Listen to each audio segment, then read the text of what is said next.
Hey all my crafty friends, Amber here for another process video, and today I'm going to be using this layout from a catalog as inspiration to make my layout.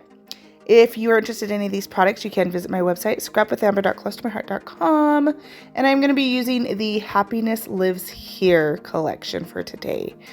I am just taking what is left over after I created pages for my class. I have a monthly scrapbook class.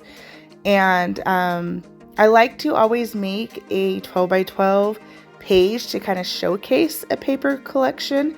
And so I always go through after I create the class and use my leftovers to do that. So that's just what I'm doing here. I am going to take this Bluebell cardstock and back it with some white just to frame my layout. And then I'm just going to go through all my scraps and make random size strips. I want to say the ones on that page were all the same size, but I just make different size ones because that's where my head went. And so I will just go through all those scraps. I try to use each paper from the collection and both sides, plus I will have a zip strip or two, and then I actually pull off a sticker from the sticker sheet.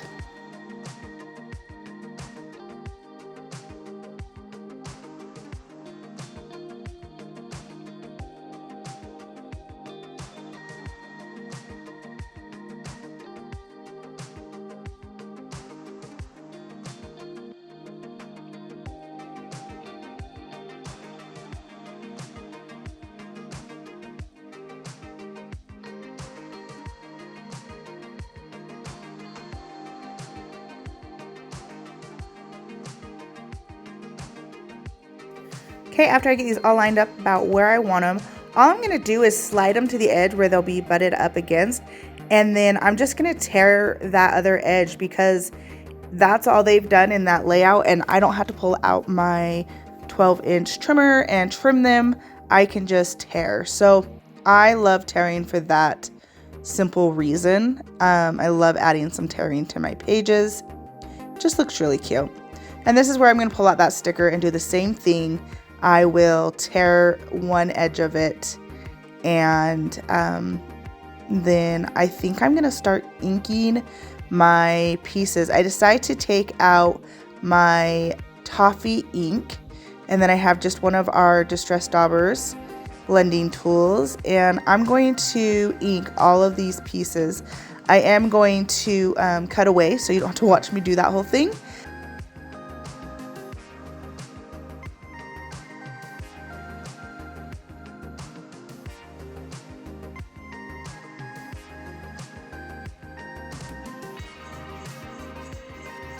Okay, so after I inked them all and I go to lay them down, I totally don't put them back down the way I had them. So I'm pretty sure this is not going to go back together the way I had it laying down. I am pretty sure that I had overlapped some of those pieces because when I get to the end, it goes way taller than it was. So clearly I did something different. I really do think that I had some overlapping. And when I go to actually glue it down, I don't do that. So I improvise. I think, well, maybe I'll just grab a different zip strip, but I didn't really like that. Then I would have to ink the whole thing. So I end up just grabbing that last piece and trimming it down to 1/2 inch wide to finish off that strip border. And then I only had to ink a little bit of it.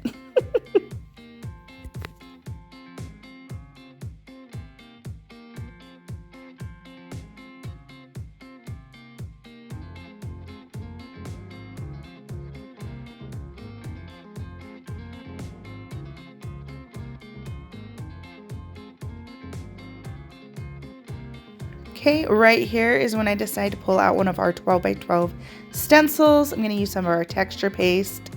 And this has the like polka dots on it that gradually get smaller. And I am just going to do it along this one side. I absolutely love taking a stencil, using texture paste over my papers after I've glued everything down. I just love the way that looks. and it makes my heart happy. And so that's what I'm going to do here. And I'm going to just do it on the side where my photo's not going to be, because my photo would end up covering most of it anyway. And so I just do it on this one side.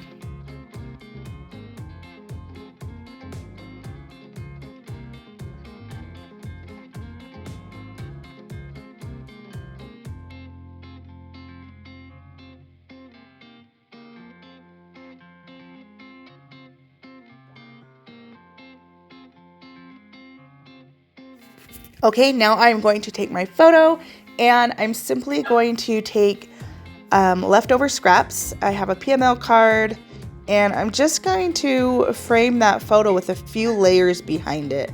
I am pulling and looking.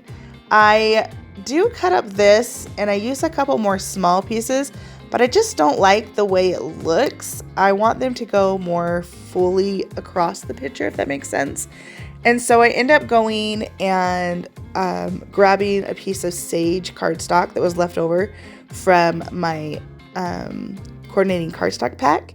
And I make a 4x6 and use that as one of my layers, just because I feel like it looks a lot better.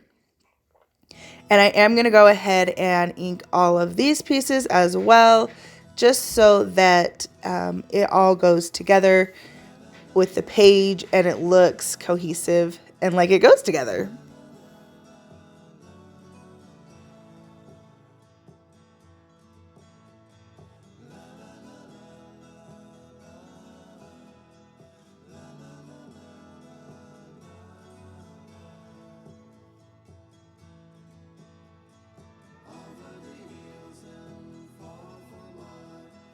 Yeah, I love the way this turns out, a lot better than what I had going with all those small pieces. So this photo, I don't know if I talked about this, I probably didn't.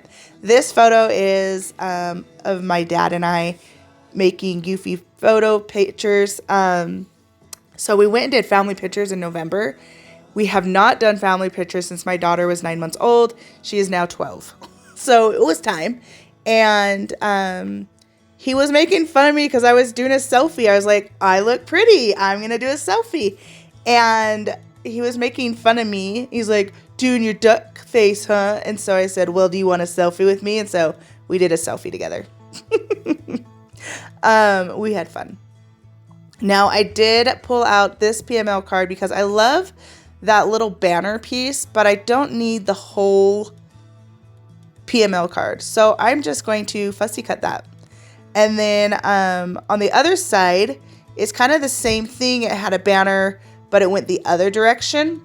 I didn't want to use that side because I like the color of these flowers better. But when I flip it over, there's still a big flower there. And so I decide that I'm going to fussy cut that flower out as well to use in the layering of this cluster. Because simply, I don't have very many stickers left on my sticker sheet. And like I'm showing you here, I've used them all. So I've got to improvise. So I love the PML cards because I can fussy cut those out and add those to my layout. And then I'm just going to grab some of my leftover wood veneer and put that in the cluster as well. Okay, guys, so I keep getting asked why I use fun foam to back my photos. So I decided I would use some of my regular foam tape and back my photo. This, you guys, this right here is why I do fun foam on the back of my photos, because I like the whole thing to be covered or mostly covered so that it won't fall in my albums. Like the weight of the album won't make it concave. And look how long this is taking. Look how much product that took up. A piece of fun foam would be like, boom, get it on, it's done, and it covers the whole back. So that is why I use fun foam on the back of my photos. I just wanted to show you guys that. Now I'm just going to start gluing this cluster together.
Okay, so on that layout that I was taking inspiration from, they had these banner pieces up above the photo, and I really liked that little bit of interest up there.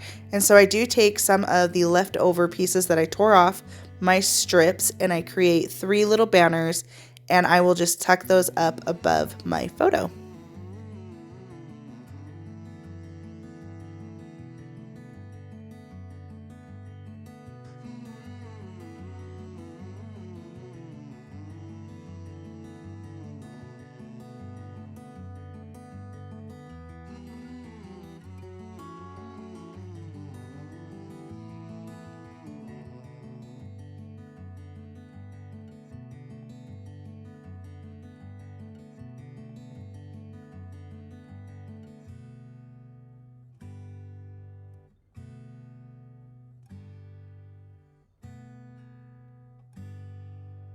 Okay, so now I'm going to pull out some of my enamel dots and put some white ones down. I say, should I do black? No, there's no other black anywhere. But I do end up putting black down because I will add a 2020 on there and it's black. So I add black enamel dots just off screen. And now I'm going to take my gold glitter brush and do some splatters with it, simply making sure that it is juicy by squeezing some off onto my all-purpose mat. And then I will just splatter that around my layout. Sorry about the dog. They wanted my scrapbook room. They're not allowed. Okay, so that is going to do it for this page. Like I said, I did off screen add that 2020 with some more black enamel dots, and I did some squiggle lines around the white part of the layout. If you like this video, make sure to give it a thumbs up. If you'd like to see more like it, hit that subscribe button, and I will see you guys in my next video. Bye-bye.